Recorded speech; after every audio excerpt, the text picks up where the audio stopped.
Hello and welcome. I'm Bee, and this is the Make Your Own Troll from a Monster High doll panel for SAHCon 2025.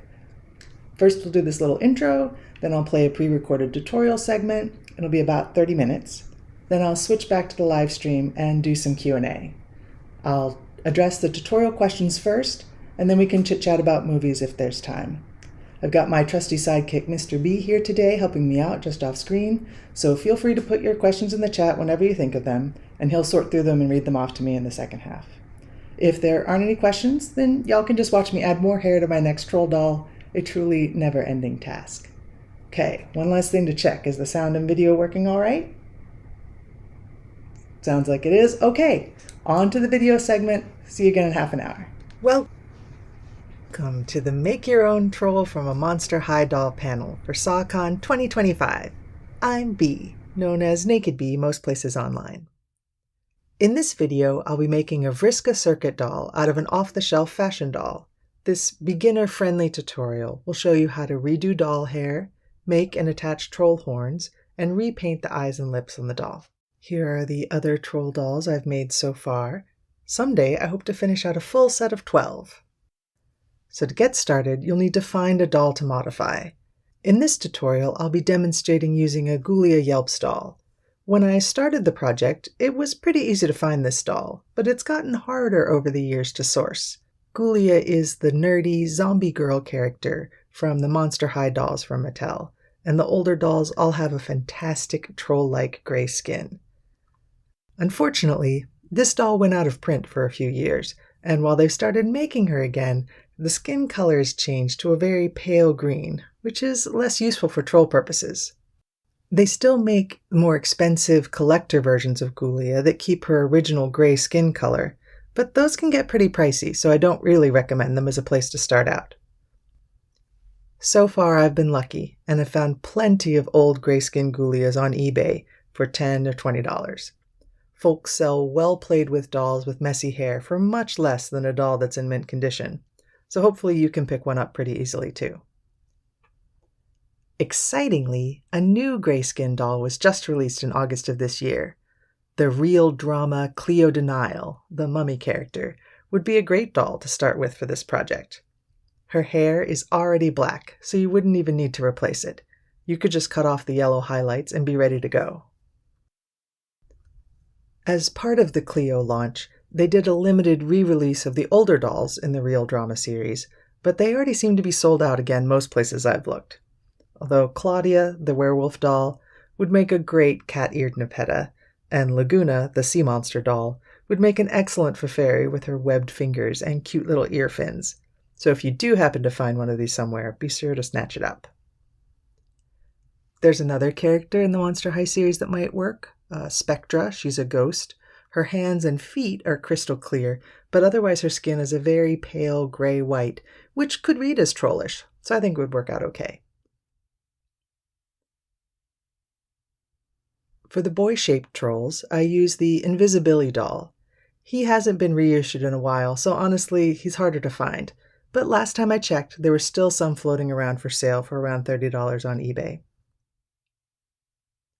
I also think it would be interesting to use these Shadow High dolls. They're a spin-off of the larger Rainbow High doll series. The resulting troll dolls would surely be extremely cute. If Monster High dolls are hard to get in your area, don't despair. Just keep your eyes peeled for something close and see if you can't modify it. Once you've obtained the doll you're going to start with, you can start to remove the old hair in preparation for replacing it. First comes the haircut. Just chop it all off. You don't need to be particularly neat about it. Keep trimming until you're left with stubble or at least pretty short hair. Try to get it so that there's less than 5 millimeters of hair at the longest. Chop, chop, chop. Just keep trimming until you've got most of it off, mostly short. Next, boil some water. We'll be using that to soften up the neck joint so we can remove the head. Get a mug and pour the boiling water into the mug.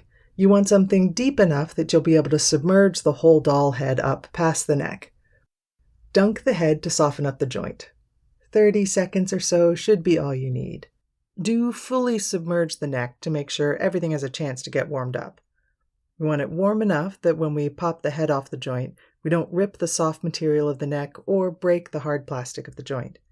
If you start pulling and it's not going, just dunk it for longer and try again. It really does take a pretty firm tug to get the head off, so don't be too scared. Cephalophore is a good word. Now use some pliers to start rooting around inside the head, with the eventual goal of pulling all the old hair out. You'll want some pretty sturdy pliers to do this. It's nice if they are long and skinny, but even if they don't quite reach the whole distance on their own, you just need to squish the head from the outside until it's close enough to reach. Also, you can re-immerse the head in warm water as often as you need to soften up the glue whenever it hardens up. You'll know when the glue gets crispy and friable rather than staying soft like it is right when you start out. I've found the amount and type of glue varies a lot depending on when the doll was made. They must be occasionally changing up what they use in the old doll factory. This one had sticky gobs of yellow glue anchoring the hair. I never bother to re-glue the new hair that I put in. It seems to hold up well enough to gentle styling and brushing without it. The no-glue approach does mean that the dolls shed a bit if I'm too aggressive with the brush, so if you want to be able to be rougher with the new hair, or if you plan on spending a lot of time brushing the doll's hair, gluing is absolutely an option. Pick a glue that's thick enough that it won't just immediately seep through the scalp holes, but thin enough that it will actually flow around the inside a little. Pour some glue in through the neck, then mush it around and let it dry before popping the head back on. You don't even have to decide this in advance. If you play with your doll for a while and later decide to add glue, you can always pop the head off using the same technique shown here and add glue at any time later on. Then pop the head back on, waiting until after the glue dries. I'm usually able to get the heads back on without having to reheat the joint, but if that neck joint piece gives you any trouble, you can dunk just the body neck part while keeping the head part dry before reuniting them. I definitely don't recommend getting the head wet again. You'll just end up with a head full of water and no place for it to drain to once they're reattached. Okay, back to the hair pulling. This part takes some patience, but it's so satisfying when you get a big glob of glue to come out all at once.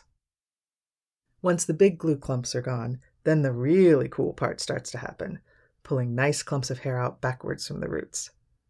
Keep going until all the hair is gone. Once all the hair is gone, wash the head again. A chopstick is the perfect tool to wiggle the head around and not scald your fingers by sticking them directly in the hot water. Be aware that all those bubbles we see coming out mean water going in. So once you take the head out, take care to pour the hot water back into the mug, rather than, and here I speak from experience, all over your own lap.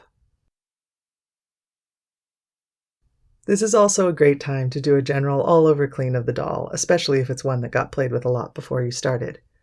Usually a rag with some warm soapy water will tidy up most marks and grime. If that doesn't work, you can try some stronger solvents.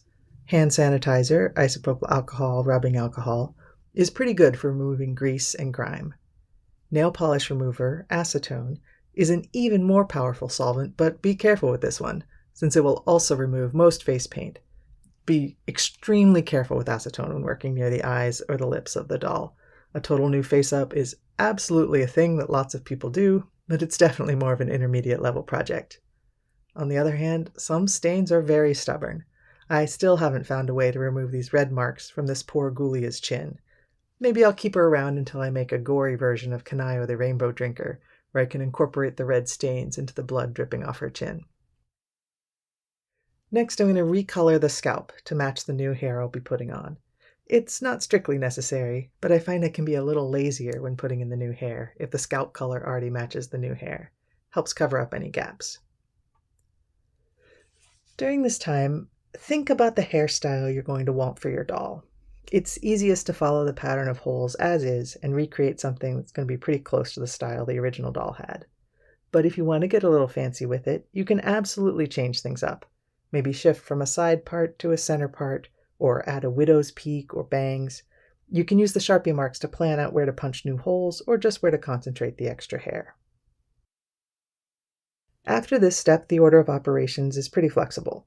I'm going to show the steps in the order I think is best, which is paint the face, then make the horns, then add the hair. You can definitely paint the face after the hair if you want to, but it's probably best to make the horns before you get very far into adding the hair. If you try to glue the horns in after you've already put all the hair on, you might end up having to cut off some of the hair you painstakingly applied, or you might end up with stray glue gunking up the hair near the horns. It's definitely safest to do the horns before the hair for sure. Lip painting time.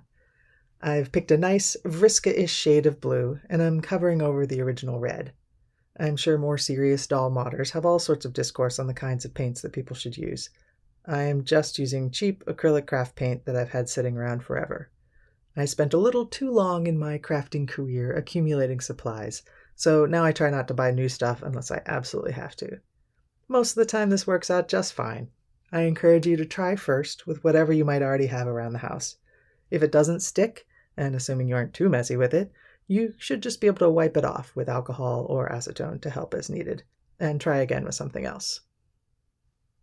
For the brush, I'm using a small, short bristle brush. I have a lot of random brushes, and none of them are ever the size I need. I think this small detail brush used to be bigger, but I cut off half the bristles, and now it's the perfect size for lip work. For the eyes, I need something even tinier than my small brush. Here I'm using my trusty pointed metal poker, basically dabbing on the paint drop by drop, and then pushing it around into the corners of the eyes. I'm painting over the whites with yellow for that very classic troll look. Now I've switched over to a heavily magnified view. I'm using a toothpick to add the extra 6 pupils for Vriska's Vision 8 fold. I thought I had pretty steady hands until I filmed myself doing this. Holding that toothpick steady is much harder than it looks.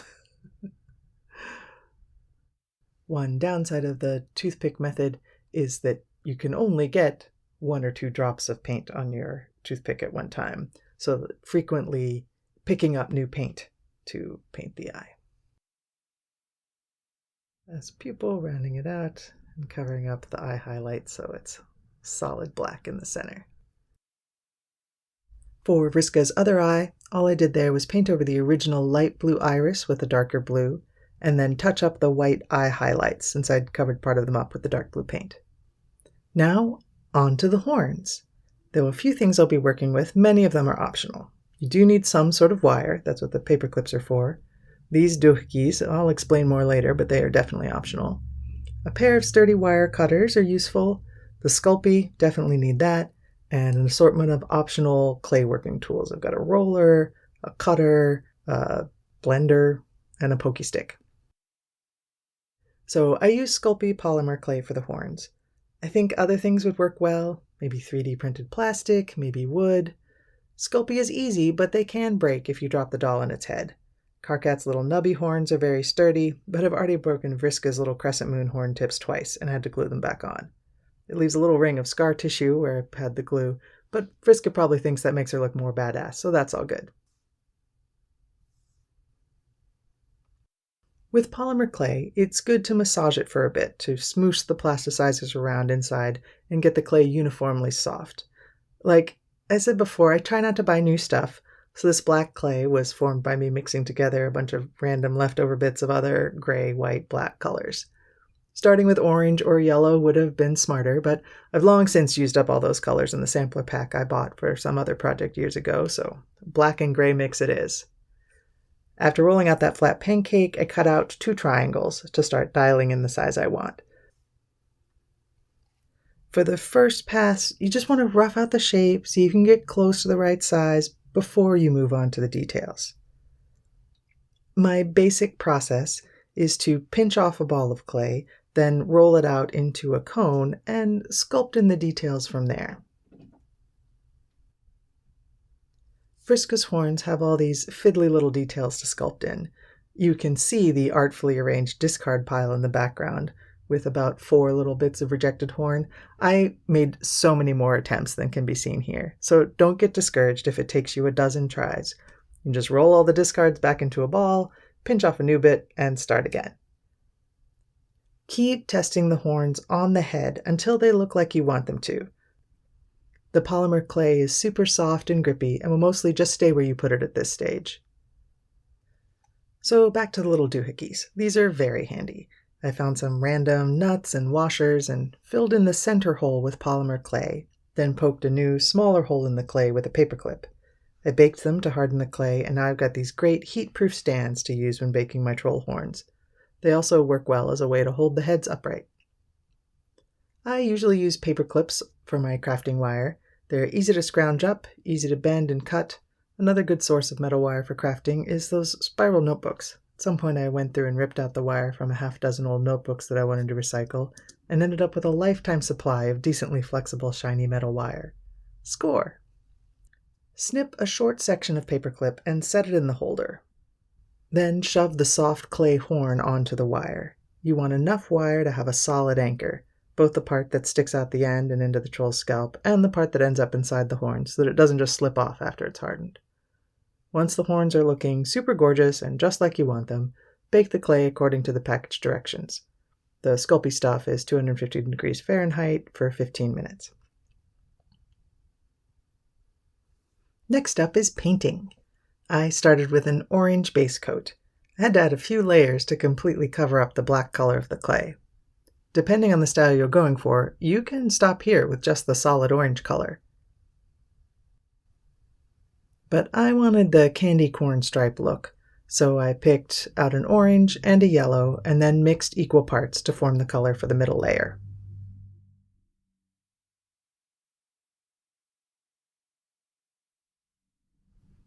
And here I'm adding the top layer of just the yellow.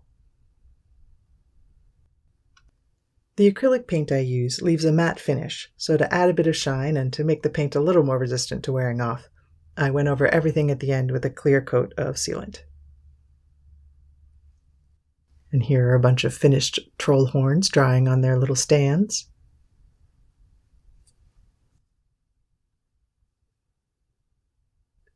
Next, I apply a generous glob of craft glue.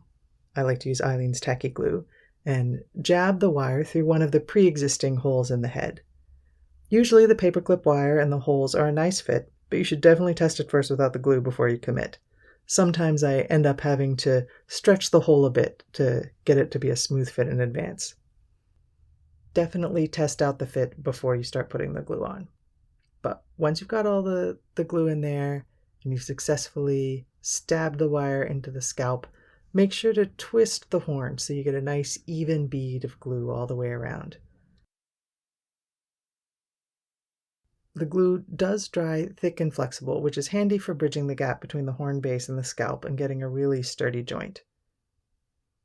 The tacky glue works great, but you will have to wait approximately 1 billion years for it to be completely dry, or at least overnight, possibly 24 or even 48 hours, depending on how cold it is and how much glue you used. All right, the squeamish might want to close your eyes for the next bit. I was having fun and decided to recreate Vriska's damaged eye.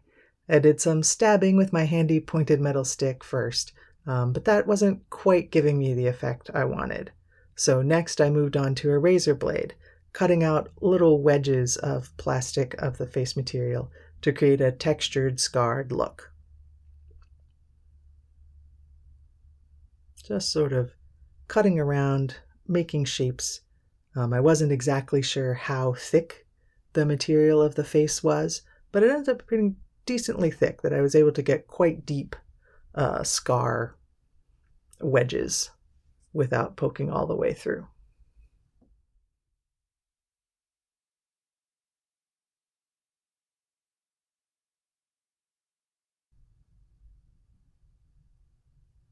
Chop, chop, chop.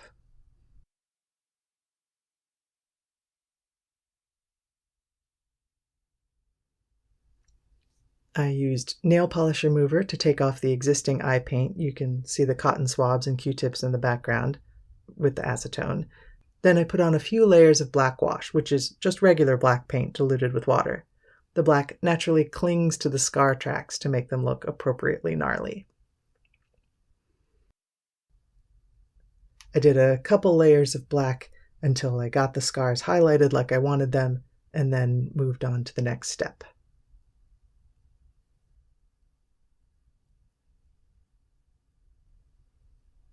Now red for the socket.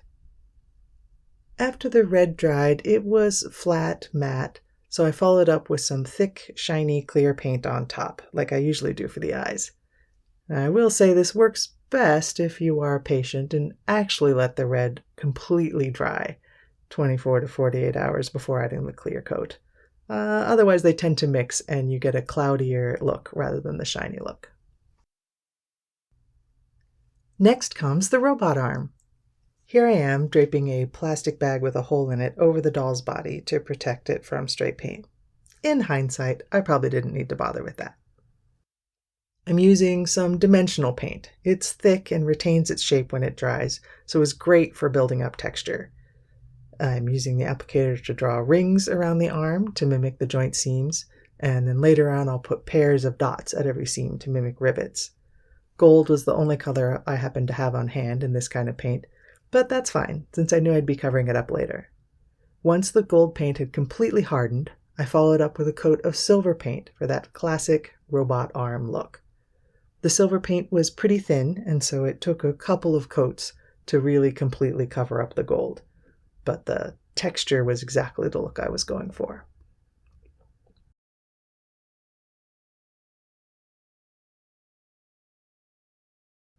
After the silver had dried, I also added a light black wash to make the texture stand out even more. Now we're ready to move on to adding the hair. There are a million options for what kind of hair to use. My favorite is hair for braiding. It's been pre-crimped to be slightly wavy, and I really like the texture. Perhaps the biggest reason I use this hair is that I have a lot of it left over from when I was making fake hair to wear to parties in the early 2000s. A pack of hair like this usually costs a few dollars and is enough for many dolls. You can find it in beauty supply stores or wig stores or online. There are also tons of colors available. I'll just be showing the troll black, but sky's the limit. There are also lots of places that sell small amounts of hair specifically for dolls. You could cut up a ratty old Halloween costume wig to get hair. Something that makes a terrible full-size human wig has plenty of hair that would work great for a doll. In doll modding, people get super creative. I've seen beautiful, fluffy, soft hair made from wool roving. People use yarn, string, even human hair. It all works. But for now, we'll stick with the braiding hair. Let's talk about the rerooting tool. You can buy these online, but it's pretty easy to make them from scratch. I make mine by sanding the end off of a sewing needle. If you have a Dremel tool, you can grind off the end in just a second, and then clean up the edges with sandpaper. If you just have sandpaper, it will take a few minutes, but you'll get there eventually. Once you've got your little fork, you'll also want some sort of handle. I use a guide wire torquer, but those are a bit specialized, so it might be hard to find one. It's basically a tiny pin vise. So as long as you can find a pin vise small enough to securely tighten down on your needle, you're golden. Another classic solution is to drill a hole in a wooden or plastic dowel and use 2-part epoxy to glue the needle in place. A solution I absolutely do not recommend is to just wrap the needle in duct tape and hope for the best. I stopped using this one after the second time I stabbed myself when the needle slipped through the tape. I've made about 4 of these forks over the years. The first one broke almost immediately, and then number 2 lasted a long time, enough for me to reroot an entire maple hoof and get halfway through my Aradia doll. Number 3 broke after a few more days of use, but number 4, so far, is going strong after several more heads of hair. Number 4 is perhaps a little too big or beefy of a needle. It's just a little bit bigger than the holes in the scalp, so I have to use a bit more force than I'm used to get the needle in sometimes. But on the other hand, the thicker needle hasn't broken yet, so I'm happy enough. The next step is to prepare a section of hair. The braiding hair comes usually in 24-inch lengths, human size, so you'll need to cut off smaller sections before you use it on the doll. You want the hair to be more than twice as long as you want the doll's final hair length to be. So say you think 3 inches of hair is what you want to end up with. Cut sections that are twice that, plus a little extra. So 2 times 3 equals 6, plus another inch, 7 inches. Don't cut too much all at once. Snip off a bundle of, say, no more than a pencil's diameter at a time. There's 2 reasons for this. 1, you might have guessed wrong on the length and want to make the next batch longer or shorter. And 2, it's much easier to manage the hair when it's still in the big old braid. Once it's snipped smaller, the hairs get everywhere and catch on everything, so it's better not to have it all loose the whole time. Now the exciting part. Pick up a tiny section of hair. Let's call it 10 individual fibers, but I don't ever actually count them out. And catch the hair with the fork, aiming for somewhere in the middle of the length. Now, punch the fork into one of the pre-existing holes. And that's it. You've started. I like to use the back of my fingernail to wrap the hair over. You can run the fork through the groove right alongside your nail as you're trying to scoop up the hair. If I try to do it in the air, my hands shake too much and I miss the fork. If I do it just against the skin of my fingertips, I end up with sore fingers by the end. As much as I like to complain about how long this takes, it's actually pretty easy to add more hair than you need without realizing it.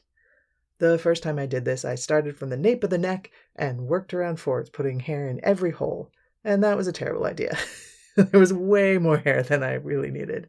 So now I recommend starting at the front and going all the way around the outer edges first, before starting to fill in the middle. The front and side edges are where the hair should be densest, so it's a good place to start while your initial burst of enthusiasm for the project is still intact. As you're going, think about other dense areas you need to cover, maybe around the horns or around a part. Try to leave the vast middle spaces for last. It's also a good idea to stop frequently, flip the hair around, and check how it looks. You may be surprised about how early it starts to look good. You definitely don't have to put hair in every one of the original holes. Depending on the hairstyle, you can get away with a lot less. A couple of hair clips will come in handy during this process. You can use them to keep sections of hair out of your way as you work. I really love these tiny plastic claw clips. I think these came with a plant someone gave me. I have a bunch of other random hair accessories that I keep around for this purpose. Various plastic, metal clips, pins, everything works. There's so much hair. So, hairstyling can be as much or as little as you want. Long hair in this sort of simple style is by far the easiest. A little brushing, a little trim on the ends with scissors, and you're basically done. For Vriska, I used a little wax to get those cartoon points to hold up. I wish I could say I used a fancy styling product, but actually I just used the wax from one of those little Baby Bell cheeses. Since then, I've upgraded to a clear museum wax I bought at a hardware store. For the wax, I like to use just the teensy tiniest amount. I just stroke my fingers over the wax, then roll the hair ends with my fingers to transfer, again, just the tiniest amount of wax until it keeps its shape. You don't need to shellac it into a solid mass. Short hair is generally harder. General principles are the same for dolls and humans. There are a lot of YouTube tutorials for how to style real people hair, so once you've leveled up there and learned it, you can start to transfer those ideas to the doll. The techniques won't all be exactly the same, but it's still a great way to learn. A technique you can use for very short hair is something like I did on this Carcat doll here.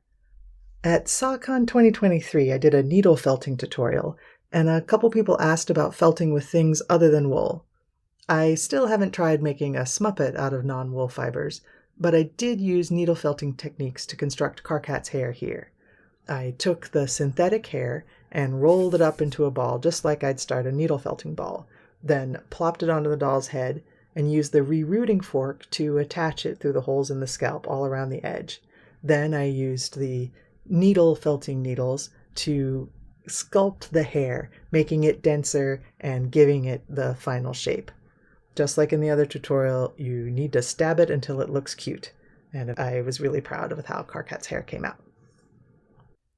For fancy hairstyling, like curls or like Kanaya's pin curls or Terezi's little flip at the bottom, heat is what you want to use. If you can use pins or clips, pipe cleaners make great curlers. You can wrap and curl the hair, get it looking like you want, then dunk in boiling water for a minute, and then let dry, let bone dry, so like a day or 2. That actually works out decently well. For Vriska's clothes, I didn't get too fancy. These are off the shelf with minimal modifications. The top and pants came with one of the invisibilities I ordered, and I cut off the arms and cut the hood off the hoodie and then left the pants as is. The hood became a fashionable scarf, and I ended up just holding it in place with a couple of straight pins. The shoes are from the operetta doll. She's Phantom of the Opera themed and has a lot of great spiderweb themed accessories. I did a black wash on the original shoes to help the web pattern and the dice stand out a little more. She's also got a dice themed belt, and I love that for Vriska. Vriska's glasses I just cut out of thick paper, thin cardstock. Then I painted them black and added a layer of clear coat. Now you know how to make one doll, you can probably figure out how to make any of the trolls. And if you do, please send me a picture. I'd love to see it. Happy crafting!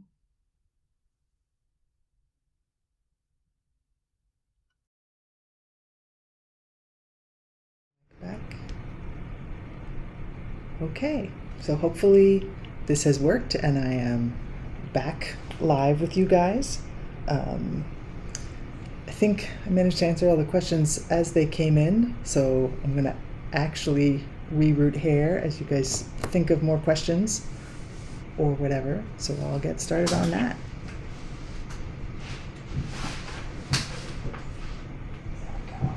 Limited supplies. Got my scissors. There's some of this stuff. Have the rerouting tool in a little tin. Don't want to use that. Got my head. This is an Apetta head in the bag. Let's see. So far, I've done the front of her head. She looks pretty good, but not too much. So there we go. And got some more hair prepared to chop off. So I'm going to chop a little hair. Oh, we have a question. All right. Oh, good. What's the question? Yeah. Someone asks, if you have a lot of real hair yourself, how do you use that? I think Like, using your own hair oh, yeah. for the doll. Yeah, I think exactly the same way. People do use real human hair in hair extensions and braiding and wigs and all of that stuff. So I don't think there would be any modifications you'd make. Real human hair will take better with hair gel and hair mousse and all the human styling products. You can also use higher heat with real human hair. So you can use a curling iron. The boiling water will still work, but then a curling iron will also work. So I think real human hair is even higher quality. So if you have access to a lot of human hair, I think you can probably make some really nice doll hair wigs. That's a good question. Thanks. We've got a couple questions about the Gen 1 and then the Gen 3 Monster High dolls. Do you usually work with Gen 1 Monster High dolls? And do you use Gen 3 Right. ever? So far I've just worked with the Gen 1 Monster High dolls because I started with the Ghoulia and the invisibility because of their gray skin. Which way do I point? I've acquired this later Cleo, but haven't taken her head off and started working with her yet, so that'll be exciting. I do have plans for her in the future. And like I said earlier in the video, I'm excited about maybe trying something with the Spectra character. When I was looking around to be like, well, I don't know, these grayskin Ghoulias might be really hard to get. What else should I tell people to use? I think the Spectra is a good one. So I haven't worked with them much yet, but I don't see why they wouldn't work just great. Thanks. All right, now I'm gonna cut my hair. So I have a little bit to work with, and I'd already measured out what I wanted, so cut my little piece, then throw this over there. Okay. Didn't really think through how I was going to manage the keyboard and the hair. But so I have a tiny hair section, and without the right lighting you can't see that, but same as I showed before, wrap over the fingernail and then sort of grab it. Another question. Okay. Have you made any non-Homestuck dolls? Huh. So the very first doll modding that I did was I was cast in a Shakespeare play, community, live in the park kind of Shakespeare play, and I was like Watchman number 3. There were four watchmen in Midsummer Night's Dream. And so I made a set of dolls.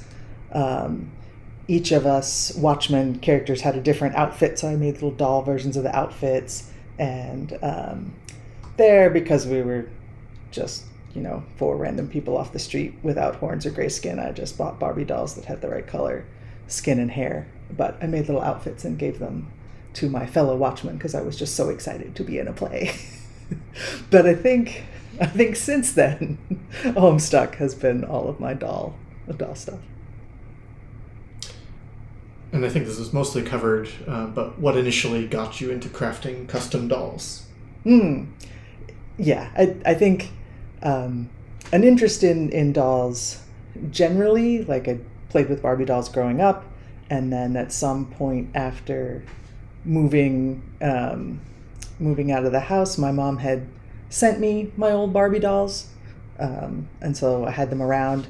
And then when I started wanting to make movies, I had just watched the special features of the Lord of the Rings movies, and Peter Jackson had said that the way he'd planned out some of the big battle sequences was by using little army guys and action figures. And I was like, well, I've got all these Barbie dolls. I'll use them for blocking. That'll be great. So that's when I started playing with my Barbie dolls again as an adult. I was like, well, this is actually pretty fun. Let's just make movies with the Barbie dolls. This is so much easier than making movies with real people. So I think that's that slippery slope of I'm using the Barbie dolls to plan the human movies, and then I'm using the Barbie dolls for the movies. And so to make them even more appropriate, I had to figure out how to modify them. So I watched a lot of YouTube tutorials, people how to reroot hair. Like, there's a whole doll modding community out there who have tons of skills, and I learned a lot by watching their videos. Okay. Besides the needle turned into a hair tool, what other improvised hacks are you most proud of? Oh, that's a good one.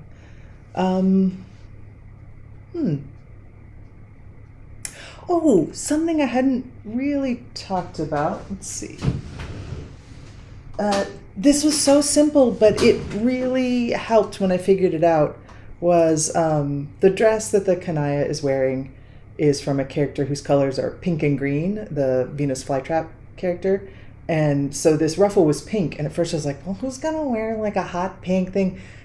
And I literally just took a Sharpie marker and colored the pink in to turn it red. And I was like, oh, that worked pretty well. So something that I've done on a lot of the dolls' clothes is use markers as dye.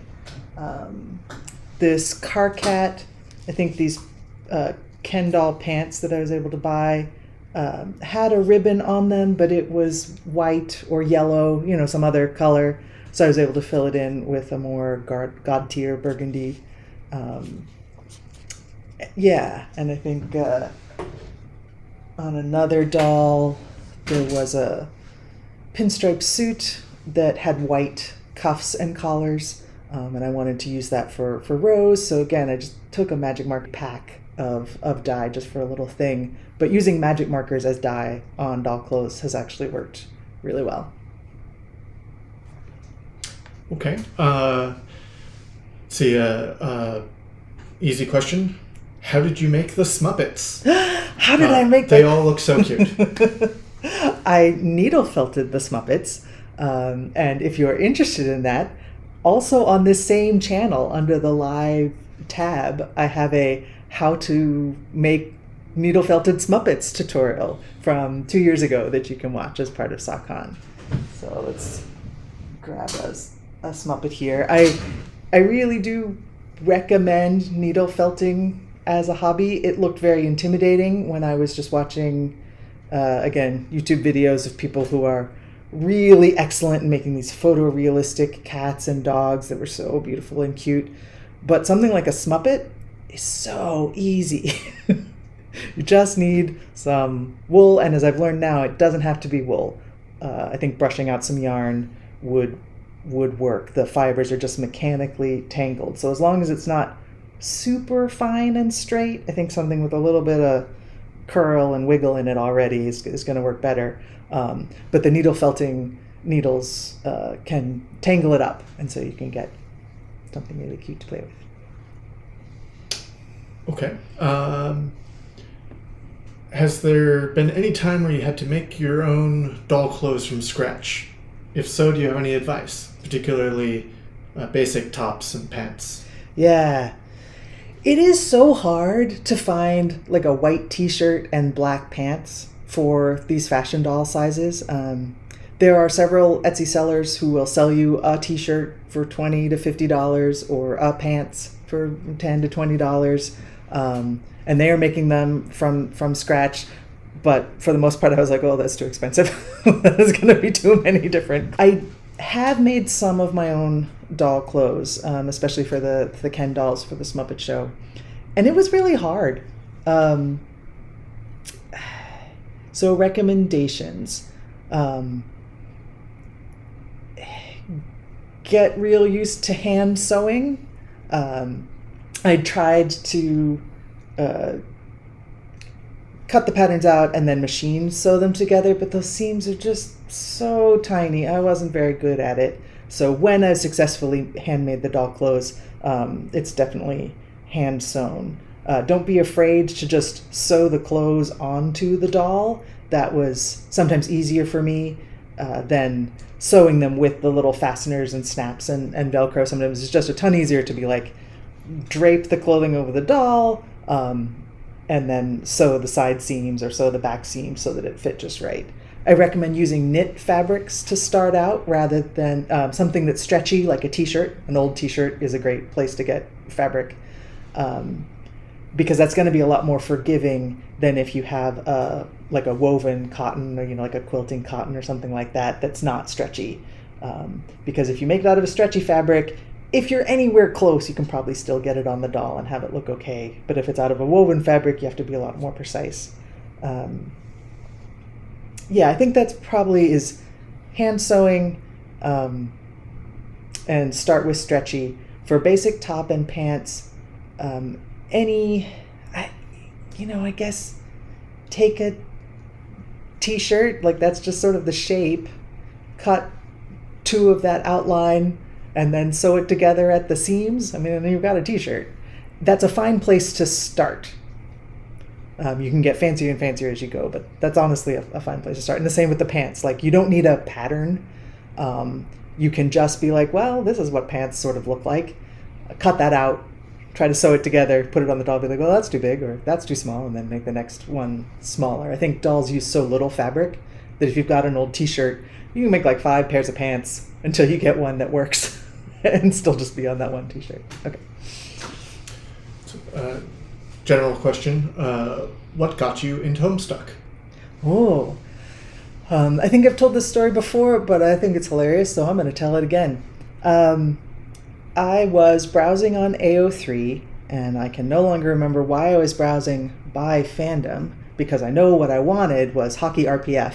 So I was looking at their fandom page, and I was like, all right, scroll. Where's the hockey? I want to click on hockey and read some hockey fic. And right above it, I saw Homestuck. And it had like 100,000 fics, because it's at Homestuck, 155,000. And hockey there at that point had like 400 fics. So I was like, well, what is this more popular thing than my hockey, which is beloved? I've never heard of Homestuck. It can't possibly be good. So I click on it, because anything that has a lot of fic probably is exciting to a nerd like me. So I clicked on it and I read a random fic at the top. I think it was Bro John. It was so exciting. It was full of words I didn't know, like Sylladex. I do remember being really sure that everyone he was talking to in the chat was an alien. Like, I knew that Tentacle Therapist was clearly some kind of tentacle alien. And it was very funny when I read the comic later and found out that Rose was just another human girl. So yeah, I read fic for a while, actually, before deciding to be like, oh, I need to know what this canon is about. So yeah, I went to the Homestuck webpage. It said enter name. I immediately hit the back button because I wasn't going to make an account on some website just to figure out whatever this canon was. And then I went back later, and somehow I'd learned that maybe it was a video game, and I was like, I don't want to play a video game. So then I left the website again. Like, it was really dumb that it took me a good 6 months of reading Homestuck fanfic to finally somehow figure out that it was a webcomic and that I could just click that blue arrow and get the next panel. And then I read a whole bunch of it all together in one sitting because it was really great. So yeah, that's how I got into Homestuck. Pretty random stumbling into it. Okay, this question, someone is always interested, is this canon that Terezi made all the dolls for the Muppet Show? Because of the ending where she makes the Vriska doll? I think that she and Dirk made them together. Again, thank you for this question, because I spend way too long with elaborate stories about on the movies, like, yeah, all right, so it's Terezi and Ultimate Dirk and Rosebot on the spaceship. They're the ones making the movie. So what resources would they have on the spaceship? And whenever that gets too hard, I'm like, well, they have an alchemitor. They probably just alchemized it. So anything I could get my hands on, they could get their hands on too. So I like thinking about it as a constraint, but when it comes down to it, I'm like, yeah, whatever. So yes, Terezi made how about this? Terezi made all of the dolls and did all the modifications, and Dirk probably made all their clothes. Rosebot's robot fingers were too big and clunky, so let's say that Rosebot did all the music. Yeah, there we go. That's canon.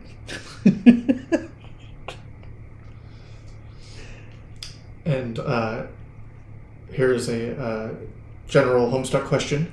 What is your favorite Homestuck character? Oh, it's Karkat. He is my favorite character. I know that might be hard to tell from the Homestuck fanworks that I've done, but yeah, I love Karkat so much. He's so good.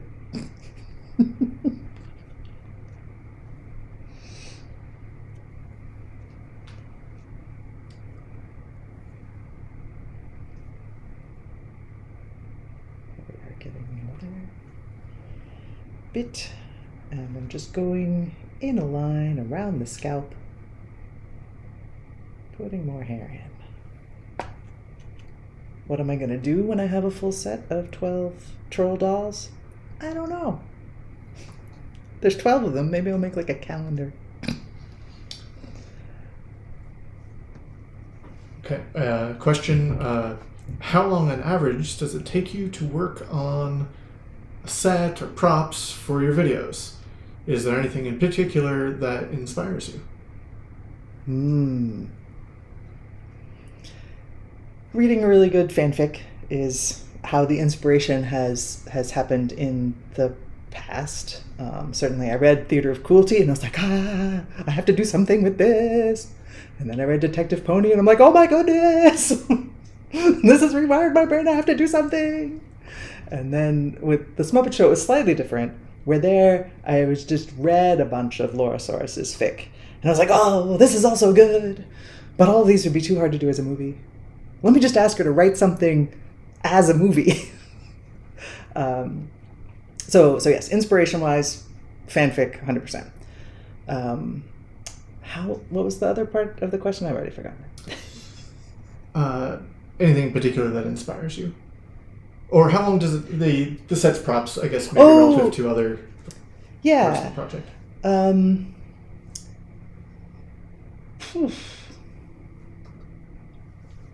I would say that for most of the projects, I spend a pretty long time planning, just planning and making little like picture boards of visual ideas, writing endless lists of ideas and stuff. And I try to actually stay in that phase for a while. I think for Detective Pony, that was a year. For the Smuppet Show, that was also about a year of in the planning phase, not really starting anything. And Theater of Cruelty, there's definitely maybe a couple of months in that phase. And that's hard because I want, the part that I enjoy the most is making the props and making the dolls and just doing the little arts and crafts. But I definitely feel like when I spend a long time planning and haven't yet committed or started, the ideas have a lot more time to marinate and mature and take shape. So then when I do start, I'm not constantly going, oh, but I have a better idea, but I already made that. For the Smuppet Show, yeah, probably a good year making things, right? Like each doll took several weeks, and each of the set pieces took a week or two each. So a long time making things, then maybe a year and a half filming once all the things were made. But I do tend to edit as I go, so that's not like a separate time. Pretty much, I think the last thing I filmed for the Smuppet Show was September, and then it was done in November. All right, that's my... Okay, where does Dirk fit into your Homestuck character rankings, since everything you make seems to be Dirk-centric? Has working on these projects endeared him to you more than the comic did? Oh. I definitely liked him a lot in the comic. Like I said, since that very first fic I read had been about Bro, I was just waiting for him. I mean, Bro had shown up, but he didn't talk much, and so I was waiting for Dirk to show up. Absolutely. I think especially during the planning process, trying to think, well, how would Dirk express that? What would it mean for Dirk to be making this movie? What would it be like? Why would he want to make this movie? That's fun. It's fun to spend some time in that character space. So I'd say I liked him as a character, but absolutely spending time with the character. He's definitely one of my favorites now. Ranking wise, I mean, yeah, probably Carcat, then Dirk, then Alpha Dave. This is sort of fun. I don't know. The character I've changed the most on over time is definitely Vriska. I think when I first read the comic, I was like, well, I don't know why people like Vriska so much. I mean, she's clearly a villain. And I gotta say, Vriska stands, whatever you're doing, it's working. Just having people constantly being like, Vriska is the best, Vriska did nothing wrong. I'm like, well, maybe I should give Vriska another chance. And that's actually been really fun, to take a character who was like, ugh, Vriska, she's just gonna come and be mean to people. And to really, without the canon I had, the main Homestuck that I had read, that didn't change, but my opinion of it changed. And so now I just enjoy Vriska and how awful she is. And I think that's pretty fun. Related to Vriska, how do you feel about Vriska Trezzy as a ship? I think they're great. Yeah, I mean, as you can see, I've that way posed them holding hands. I like the idea of the Scourge sisters, and again in canon, I think I'd taken like, oh yeah, they used to be friends, but maybe now they're not friends, and I'd just been willing to sort of, I don't know, take that and run with it, but then giving it more thought and reading stuff that other people have written, been like, oh no, They used to be friends. I want them to be friends again. I want them to be a ship again. I don't care. I just want them to have each other, and they don't. That's the worst. So yeah, I like them a lot. Okay, and what is your favorite Homestuck fic that you've read?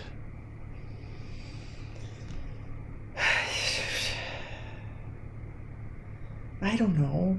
They're all so good.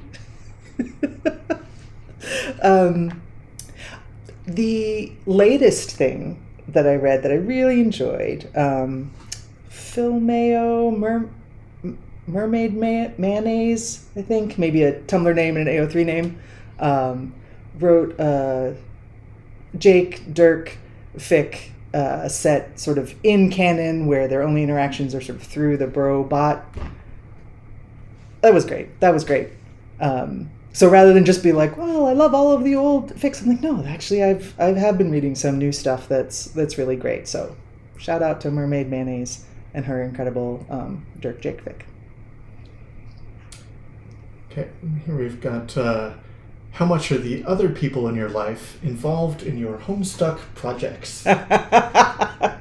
Well, Mr. B lives in the house and so is perhaps more involved than he, whatever. He is involved by necessity. I'm like, oh, I need a person. Oh, look, you're here.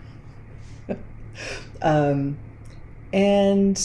I have some friends I made through fandom, and we go out to see a movie in the theater every week. And so they are also in grabbing radius. And so I'll often be like, hey, this weekend I need to film some things. Are any of you guys available? And I think they've all maybe tried to read Homestuck, but they're not in the Homestuck fandom. Or it's our other fandoms that have overlapped. And so they're like, well, yeah, sure. I still haven't been able to read Homestuck, so I don't know what we're doing here today, but I'm willing to come and puppet things. So that's been pretty great. So yeah, I think I haven't really managed to make any real life Homestuck fans, except for Carrots. I see you. I'm so excited that you finally decided to read Homestuck and that you seem to like it. But yeah, the people in my life do volunteer to help with the projects, which I really appreciate. We've got only a couple minutes left, and there's some video lag, so we should probably not go over. But I've got a question. Do you like any fan project? And I'm missing some context on that. Oh, like maybe I am so lazy. I mean, I go to AO3 and I read fic, and then I watch the Friday night showcase, and I always think, ooh, I should check out all these amazing fan projects. And then somehow I never do. So I don't have any fan projects to recommend, even though I keep thinking I should check them out because I'm sure they're as amazing as everything else I've seen the fans make. So that can be homework for me. All right, we probably should wrap up. So let's see, what was I going to say? Right. After this, make sure you head on back to the SAHCon Discord and check out the other panels and channels. I know I haven't gone to Artist Alley yet today, and I need to do that. So I will see you there. Thank you so much for being here on the live stream. I really, really appreciate that. And happy SAHCon.